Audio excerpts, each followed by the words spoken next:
کہ قرآن کریم کی جس آیت کو ہم نے 4 دن سے عنوان بنایا ہے، اس کا خلاصہ ایک جملہ، اور ایک ایسا جملہ جو تاریخ میں بار بار ہمارے سامنے کھل کے آیا، مگر 2 بڑی مثالیں اس کی دینا پڑیں گی، 2 نہیں سینکڑوں مثالیں، مگر 2 بڑی مثالیں اس کی دینا پڑیں گی۔ قرآن کہہ رہا کہ بعض لوگوں کا یہ مزاج ہوتا کہ پہلے وہ دعا کرتے ہیں، حجت خدا کا انتظار کرتے ہیں، حجت خدا کے لیے تڑپتے ہیں، اور جب حجت خدا آ جاتی ہے تو یہی انتظار کرنے والے، یہی دعا کرنے والے، یہی تڑپنے والے اس کے بدترین دشمن بن جاتے ہیں۔ تاریخ گواہی دے رہی کہ ہر دور میں یہ ہوا، مگر 2 بڑی مثالیں۔ اللہ کا رسول جس انداز سے پیغمبر سے پہلے کے یہودی اللہ کے رسول کے لیے تڑپے، ہم اور آپ تو اپنے امام کا کیا انتظار کریں گے جو یہودیوں نے رسول خدا کا انتظار کیا، صدیوں، نسلوں، پشتوں پیغمبر کے انتظار میں یہودی دنوں رات گزار رہے ہیں۔ دعا نہیں، دعا تو ہم بھی مانگتے ہیں، عملی تیاری قوم یہود، جس کے بعد دولت زیادہ ہو گئی۔ یہ بات ہو رہی ہے رسول خدا سے پہلے کے مخلص یہودیوں کی۔ سارے یہودی برے نہیں گزرے تاریخ میں، مخیرق بھی تو پیغمبر کے زمانے کا ایک یہودی تھا، ایک نماز پڑھے بغیر جنت میں گیا، کتنی بڑی اس نے قربانی دی۔ یہ ہم دوران حج اور عمرہ اطراف میں مدینہ کی زیارات میں بتاتے ہیں، جب مخیرق کے باغات دکھائے جاتے ہیں، یہ دیکھو باغ سلمان مخیرق کی زمین پر، یہ دیکھو ماریہ قبطیہ کی قبر مخیرق کی زمین پر، یہ دیکھو مسجد فضیح مخیرق کی زمین پر، یہ دیکھو یہودی دلہن کا واقعہ جو معجزے کی شکل میں ہمارے یہاں کہانی پڑھی جاتی ہے، مخیرق کی زمین پر۔ اس وقت اس کا واقعہ بیان کرتا ہوں، آج تو خالی ایک اشارہ آ گیا۔ مخلص، سنسیئر یہودی، ہر یہودی مرتے وقت اپنی جائیداد کا ایک بڑا حصہ آخری رسول کے لیے وقف کر کے جاتا تھا، درہم، دینار، کنیز، غلام، باغات، زمین۔ اور قوم یہود میں جو بھی ایسا بچہ نظر آتا ہے جو طاقتور ہو، اسے فوراً منتقل کر دیا جاتا کہ اسے حفاظت کے ساتھ رکھو، باقاعدہ فوجی ٹریننگ دلواؤ، یہ رسول خدا کے نام پہ وقف ہے، آخری نبی آئے گا یہ ان کی فوج میں شامل ہوگا۔ قوم یہود میں جو بھی ذرا انٹیلیجنٹ، ایک ہے جسمانی طاقت، ایک ہے دماغی طاقت، اسے پیغمبر کے نام پہ والدین وقف کر دیتے ہیں۔ کیا ہم رسول خدا کا ایسا انتظار کر رہے ہیں؟ ہمارا اچھا بچہ ڈاکٹر بنے گا، انجینئر بنے گا، چارٹرڈ اکاؤنٹنٹ بنے گا، دین کے راستے پہ نہیں چلے گا۔ ہمارا پیسہ والا اپنے پیسے کو امام زمانہ کے لیے وقف نہیں کرے گا، 10 کنال کی کوٹھی بنانا، زیورات کے اتنے سیٹ بنانا، بیٹی کی شادی میں جہیز کے نام پر اتنی فضول خرچی کرنا۔ جو انتظار یہودیوں نے کیا، ہم تو اس کا 1.25 حصہ بھی نہیں سوچ سکتے۔ ایک چھوٹا سا جملہ ہے، بہت بڑا، اپنے آپ پہ کنٹرول کر رہا ہوں۔ پورا خیبر کا علاقہ یہودی بزرگوں نے رسول خدا کے لیے بنایا تھا۔ وہ ساری دولت جو آپ نے سنا خیبر کا مال غنیمت، خیبر کا مال غنیمت، اصل جملہ یہ ہے کہ خیبر کی ساری دولت خیبر والوں کی تھی ہی نہیں، یہ رسول خدا کے نام پر ان کے بزرگ پشتوں پہلے وقف کر کے گئے تھے، جب آخری رسول آئے گا یہ رسول کو دے دے۔ پیغمبر نے جب خیبر پہ حملہ کیا، خیبر کا مال غنیمت مدینے آیا، یہ حق بحقدار رسید، پیغمبر کی دولت ہی پیغمبر کو ملی۔ لیکن عجیب بات یہ ہے کہ مرحب و انتر اور ان کی ساری فوج رسول خدا کے نام پہ بنائی گئی تھی. ان کے بزرگوں نے کہا تھا ہماری اولاد میں جو طاقتور بچہ پیدا ہو اسے پیغمبر کے نام پہ رکھ دینا. جب آخری رسول آئے وہ پیغمبر کے پرچم تلے پیغمبر کی حمایت میں جنگ کرے. جو پیغمبر کی حمایت میں تیار کیا گیا وہ اسلام کا سب سے بڑا دشمن بنا. اب یہی وہ حقیقت. ذرا میں اس موضوع پہ آگے بڑھ گیا تو آج کی ساری مجلس بھی ناکافی. میں تو آپ کو یہ بتا رہا ہوں کہ انتظار، لیکن کیسا انتظار؟ اچھا یہ جو میں نے بات کہی اگر آپ کو اور ڈیٹیل میں پڑھنا سورہ بقرہ کی تفسیر میں آیت نمبر 89 کا بیان پڑھ لیجئے گا. علماء پورا واقعہ لکھتے ہیں. خیبر آباد کیسے ہوا، کس نے آباد کیا، کس کے نام پر آباد کیا، دولت کے ذخیرے وہاں کس طرح منتقل ہوئے. خیبر والوں کے پاس اپنی دولت نہیں، ساری دنیا کی دولت کھینچ کے آتی ہے. مگر اتنی شدت کے ساتھ رسول کا انتظار.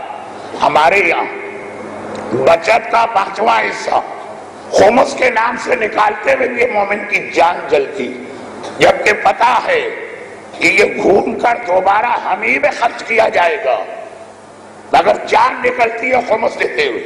وہ یہودی با وفا، سچے، مخلص، دیندار، اپنے انتظار اور اپنی نیت میں خالص. مگر آگے چل کے کیا ہوا؟ وہی انتظار کرنے والوں کی اولاد اسلام کی اتنی بڑی دشمن بنی.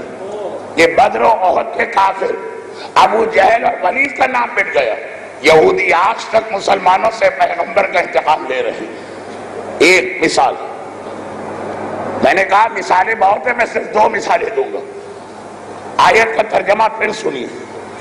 اے ابھی یہ وہ لوگ ہیں جو تیرے آنے سے پہلے تیرا انتظار کر کے دعا مانگ رہے. جب تو آ گیا یہی تیرے خلاف ہو گئے. اللہ کی لعنت ان مخالفوں پر. پیغمبر. دوسری مثال، آقا حسین. کوفے والے اس طرح تڑپ تڑپ کے آقا حسین کا انتظار کر رہے ہیں. خطوط بھی لکھے جا رہے ہیں، ڈیلیگیشن بھی بھیجے جا رہے ہیں، آقا حسین کا انتظار بھی کیا جا رہا. اور ایسا انتظار کہ ہر آنے والے پر انہیں شک ہونے لگتا شاید حسین آ گئے. اتنی عجیب بات ہے، کتنی عجیب بات ہے. جب ابن زیاد کوفے کا گورنر بن کے آیا تو سارا کوفہ یہ سوچ کر اس کے استقبال کے لیے نکل آیا کہ ابن زیاد نہیں آیا ہے، آقا حسین آئے. انتظار، خط، ڈیلیگیشن. راتوں کی نیند اڑ گئی. روزانہ کوفے کے دروازے پہ کھڑے ہو کے دیکھتے رہتے ہیں کہاں سے آقا حسین آئے. مگر بدلے تو کیسا بدلے کہ اسی کوفے کے بازاروں میں جناب زینب کو وہ خطبہ دینا پڑا جن میں کوفے والوں پہ لعنت بھی کی گئی اور انہیں بتایا بھی گیا کہ آگے چل کے تمہارا انجام کیا ہوگا. یہ 2 بڑی مثالیں، باقی مثالیں چھوڑ دیجیے. یہ 2 بڑی مثالیں ہمیں اور آپ کو آگاہ کر رہی ہیں کہ آخری امام کا انتظار کرنے والوں ایسا نہ ہو کہ آخری امام کے آنے کے بعد تمہارے معاشرے میں بھی اینٹی کلائمیکس ہو جائے. انتظار کرنے والے ہی امام کے مخالف ہو جائیں، انتظار کرنے والے ہی امام کے دشمن ہو جائیں. جبکہ ہمارے پاس پہلے سے 200 سے زیادہ حدیثیں موجود ہیں. 200 پہلے سے ہمارے پاس 200 سے زیادہ حدیثیں موجود ہیں. اس میں صادق آل محمد امام جعفر صادق علیہ السلام سے ارشاد فرمایا کہ جب میرا بیٹا آئے گا تو سب سے پہلی جنگ نہ کافروں سے کرے گا، نہ مشرکوں سے کرے گا، نہ منافقوں سے کرے گا. سب سے پہلی جنگ جو امام کریں گے وہ اپنے انتظار کرنے والے اور چاہنے والوں سے کریں گے. اور پہلی تلوار امام کے کسی کافر کی گردن کو نہیں کاٹے گی. پہلی تلوار مومن کی گردن پہ چلے گی۔ اب جب یہ روایتیں بھی آ گئی، تاریخ کے دو بڑے واقعات بھی آ گئے اور قرآن کی آیت بھی آ گئی، تو کیا وقت نہیں آیا کہ ہم اور آپ ایک مرتبہ یہ سوچیں کہ ایسا کیوں ہوتا، یہ خرابی کسی قوم میں کب پیدا ہوتی ہے، اور اپنے آپ کو بچائیں کہ ہمارے ساتھ بھی یہ واقعہ پیش نہ آئے۔ یہ خرابی دو وجوہات سے پیدا ہوتی ہے، دو وجوہات۔ ایک علم کی کمی کی وجہ سے، جہاں پہ میں یہ سوالات کا ذکر میں نے اسی لیے کیا کہ آپ کو وہاں لے جانا تھا۔ خیبر کے یہودیوں نے زمانے کے امام کا انتظار کیا، فوجیں جمع کر کے، خزانہ جمع کر کے، ہتھیار جمع کر کے۔ ان چیزوں کی امام کو ضرورت نہیں، اپنے اور اپنے بچوں کو معرفت امام رسول نہ کرائی، یہ نہ پہچانوایا کہ رسول کون ہے اور کیسے رسول کو پہچانو گے۔ اگر معرفت نہ ہو تو نہ خزانہ کام آتا، نہ ہتھیار کام آتے، نہ فوج کام آتی ہے۔ جس کے لیے رکھی گئی ہے معرفت نہ ہو اسی کے خلاف ہو جاتے۔ معرفت، اور معرفت ہمیشہ علم کے ساتھ آتی ہے۔ شیطان یہی نہیں چاہتا۔ اب ایک جملہ ایسا کہہ رہا ہوں جو آج جعفری ہاؤس کی مجلس میں 5 دن کی محنت میں آ چکا، تو وہاں تقریر ہوئی تھی آپ کے لیے صرف ایک جملہ، اور یہی وجہ ہے کہ ہماری قوم کی جہاں بات آئی، شیطان کو پتا امام کا انتظار کرنے والے تو یہی لوگ ہیں، امام کا ساتھ دینے والے تو یہی لوگ ہیں۔ جس طرح سے میں نے یہودیوں کو انتظار کے بعد بہکا دیا، وہی طریقہ ان پہ کیوں نہ اختیار کرو۔ وہاں بھی یہی کیا، ہتھیار رکھوا لیے، درہم و دینار جمع کروا لیے، فوجیں بنا لی، انہیں معرفت رسول نہ کرنے دی۔ یہاں بھی یہی کرو، ان کو اتنا علم سے دور کر دو۔ اور علم سے کیسے دور ہوگا؟ یہ خود امام نے فرمایا کہ آخری زمانے میں اللہ دنیا سے علم کو اٹھانے لگے گا۔ فرزند رسول علم کیسے اٹھایا جاتا؟ کہ علماء کی موتیں کثرت سے ہونے لگیں گی۔ عالم کا چلا جانا، عالم کا جانا نہیں ہے، علم کا جانا۔ اب عالم سے دشمنی رکھنا، عالم سے دشمنی نہیں ہے، علم سے دشمنی ہے۔ مرجعیت کے خلاف آج اتنا زبردست موومنٹ کیسے چلایا جا رہا؟ ایک دم بیٹھے بیٹھے ایسا لگا ہماری قوم جوان ہو گئی ہے۔ پہلے بچے تھے، ہمارے بزرگ سب نادان تھے، ہمارے ایمان رکھنے والے پورے خانوادے نہ سمجھتے۔ عقل تو ہم میں آئی ہے، سمجھ تو ہم میں آئی ہے، جوان تو ہم ہوئے ہیں۔ ہمیں پتا چلا آج یہ نائب امام نعوذ باللہ سب غلط، آج ہمیں پتا چلا یہ سب جھوٹے، آج ہمیں پتا چلا یہ ہمارے عقیدے خراب کر رہے ہیں، آج ہمیں پتا چلا یہ ہمارے عمل میں کوتاہی کر رہے ہیں۔ اللہ اللہ، ایسا نیا انکشاف آج ہو رہا ہے ملت جعفریہ پر۔ جس قوم کا امتیاز، جھومر، فخر یہ تھا کہ ہمارے پاس اجتہاد کا دروازہ کھلا ہے، اور ہمیں ایسے نائب امام ملے ہیں کہ ایسے تو امام بھی دوسری قوموں کو نہیں ملے، ان کے امام سے ہمارے نائب امام بہتر ہیں۔ وہی قوم اپنے مراجع، اپنے نائبین امام اس لیے مخالف ہو رہی ہے کہ یہ چاہتے ہیں جو ہم کہیں ویسا وہاں سے فتویٰ ہے، جو ہم کہیں وہ ہماری ہر بات پہ خالی سائن کر دیں۔ ہم کہیں نماز ایسی پڑھو، وہ کہیں آمنا و صدقنا۔ ہم کہیں کہ میوزک کے بارے میں یہ نظریہ دو، وہ کہیں گے بالکل ٹھیک۔ یہ قوم یہود کی سب سے بڑی خرابی تھی۔ چنانچہ وقت نہیں کہ میں اتنے بڑے موضوع پھیلا کر اور پھر سمیٹ پاؤں، تو اسی میں بات ختم کر رہا ہوں۔ دو بڑی خرابیاں تھی قوم یہود میں، ورنہ نیت ٹھیک، عمل ٹھیک، پیغمبر کا انتظار، عبادت ٹھیک۔ دو بڑی خرابیاں، معرفت رسول کے لیے کوئی کوشش نہیں، اور جب معرفت امام کی جائے گی تو ہمیشہ مرجعیت سمجھ میں آئے گی۔ کیونکہ سوال یہ ہوگا کہ اگر آپ نے امام کو پہچانا تو کیا پہچانا؟ امام اللہ کا نمائندہ اس دنیا میں، وہ پردہ غیبت میں گئے تو دین کو کس کے حوالے کر کے گئے؟ سوائے مرجعیت کے آپ کے پاس کوئی جواب نہیں ہوگا. پہلی بات، معرفت امام کا لازمی نتیجہ ہے مرجعیت، اور یہی شیطان نہیں چاہتا. آج سارا زور اس نے لگا دیا کہ ہماری اپنی قوم اپنے ہاتھ سے اپنے علماء کا قتل کرے، جو یہودیت کر چکی.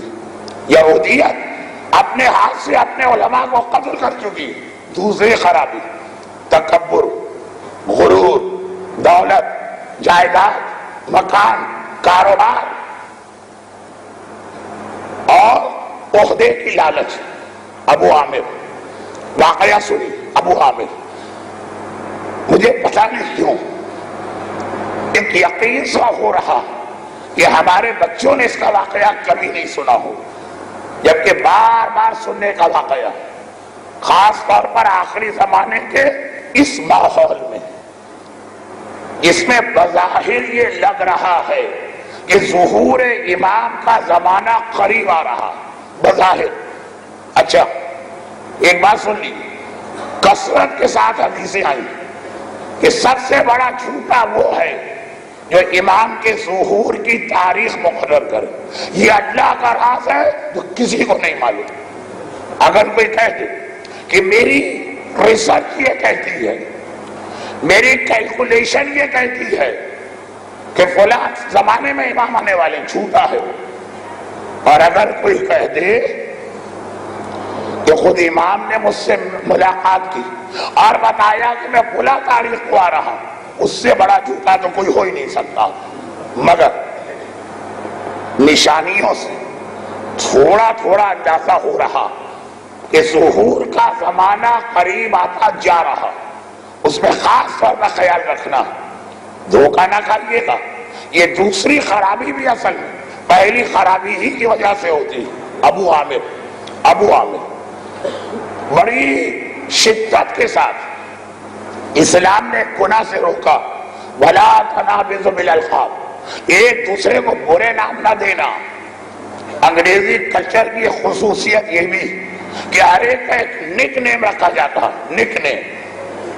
اسلام نے کہا خبردار، توہین آمیز لقب کسی کو نہ دینا. مگر دو آدمی ایسے جن کے اچھے نام کو رسول خدا نے بدل کر انہیں برا نام دیا. ایک ابو جہل، اس کا نام تھا ابو الحکم، حکمت کا باپ، father of knowledge, father of wisdom. پیغمبر نے کہا یہ حکمت کا باپ نہیں ہے، یہ جہالت کا باپ. آج سے اسے ابو جہل کو اتنا مشہور ہوا کہ پڑھے لکھے لوگ بھی بھول گئے کہ ابو جہل نہیں تھا، ابو الحکم تھا. وہ ایک الگ واقعہ. مگر دوسرا آدمی ابو عامر، ایک مکے کا ایک مدینے کا، ایک علم کی مثال ہے، ایک کیریکٹر کی مثال. ابو عامر مدینے کا ایک ایسا یہودی جو رسول خدا کی محبت میں دن اور رات اس انداز سے درخت کے نیچے بیٹھا رہتا ہے جیسے بعض روایتوں میں جابر ابن عبداللہ کے بارے میں آیا کہ رسول خدا نے ان کے ذریعے پانچویں امام کو سلام بھجوایا تھا. تو یہ مسجد میں بیٹھ کر بار بار کہتے تھے این الباقر، این الباقر، این الباقر. لوگ کہنے لگے جابر پاگل ہو گیا، کس کو بلا رہا، کس کو پکار رہا. پانچویں امام کی ولادت سے پہلے سے جابر این الباقر، این الباقر. ابو عامر پیغمبر اسلام کی محبت میں دیوانہ بھی تھا اور اتنی معلومات بھی رکھتا تھا کہ آخری زمانے میں ایک رسول آنے والا ہے.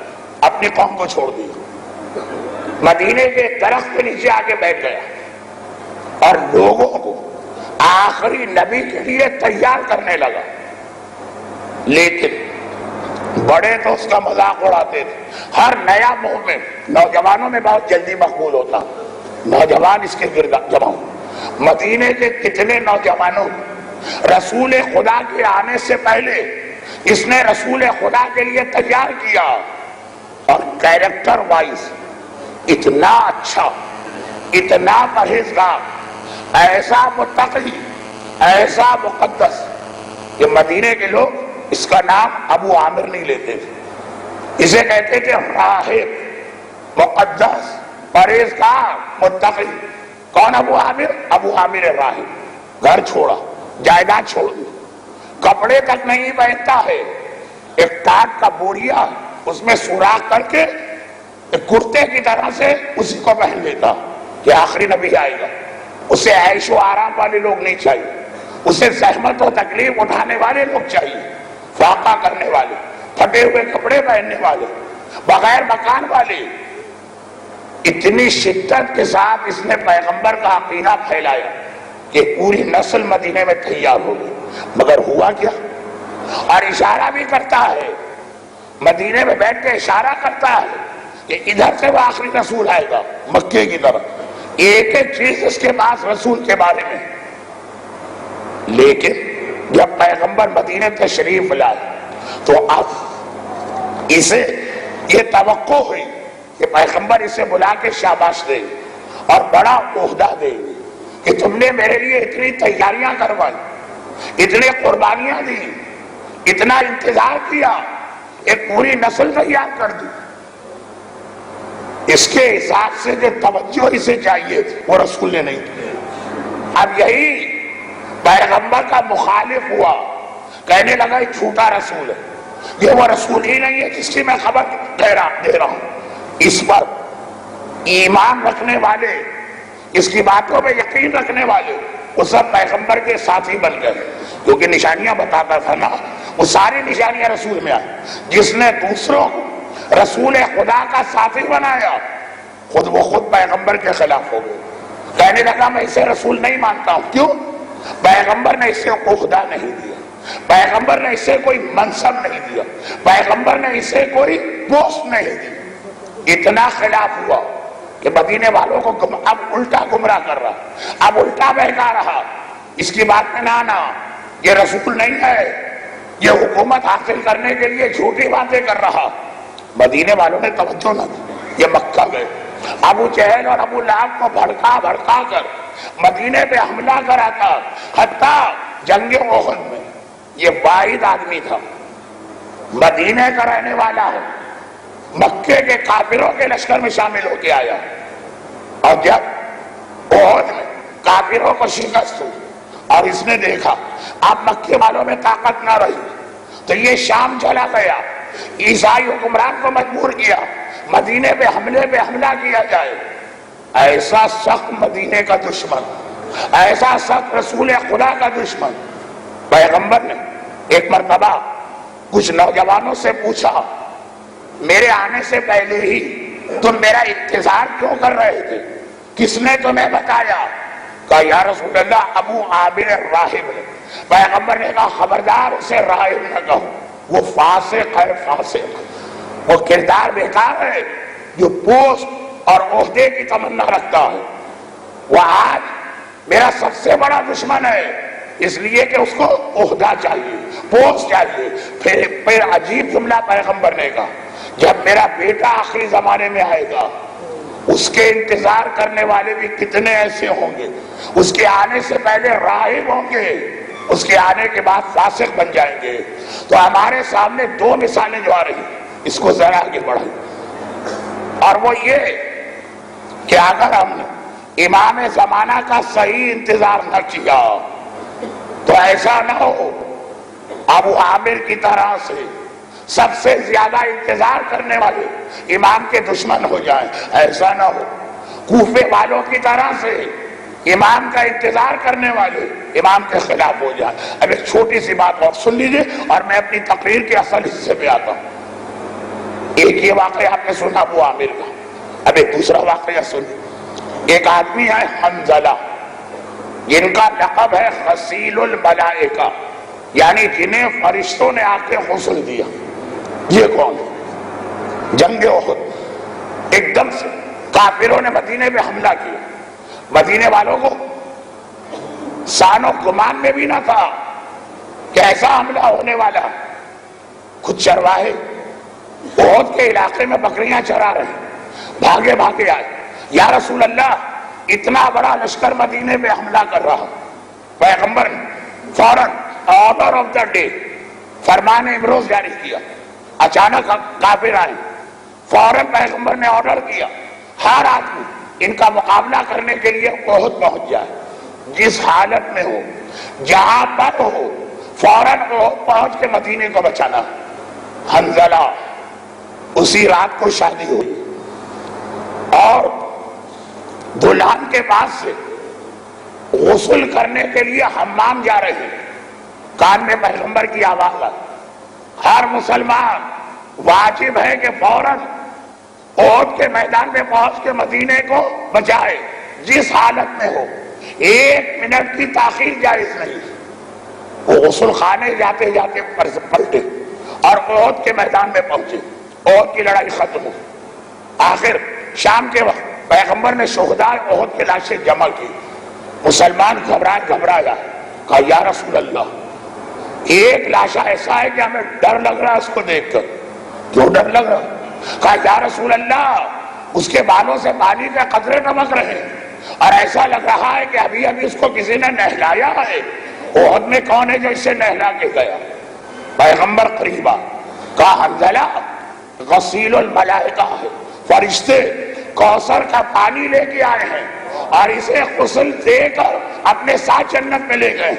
یا رسول اللہ اسے یا رسول اللہ کوثر کے پانی سے اسے غسل کیوں دیا؟ کہا تمہیں نہیں معلوم جب یہ میدان جنگ میں آیا تو نجس تھا، اس پر غسل واجب تھا، میرے حکم کی وجہ سے فوراً آیا، اب جنت میں جانے کے قابل نہیں ہے، چنانچہ فرشتوں نے خود اسے پاک کیا اور اپنے ساتھ لے کے گئے. ایسا مجاہد اسلام. مگر معلوم ہے یہ کون؟ یہ اسی ابو عامر کا بیٹا. باپ دشمن اور ایسا دشمن راہب سے فاسق بنا. پیغمبر نے مدینے سے نکالا، وہ احد کے میدان میں مدینے کا رہنے والا مکے کے لشکر میں آیا اور بیٹا اسی احد کے میدان میں مسلمانوں کے لشکر میں آیا. ایک پیغام پیغمبر نے دیا کہ برے باپ کے اچھے بیٹے پیدا ہوتے ہیں، اچھے باپ کے یہاں برے بیٹے پیدا ہوتے ہیں. برحمتك يا ارحم الراحمين وصلى الله على محمد وآله الطاهرين.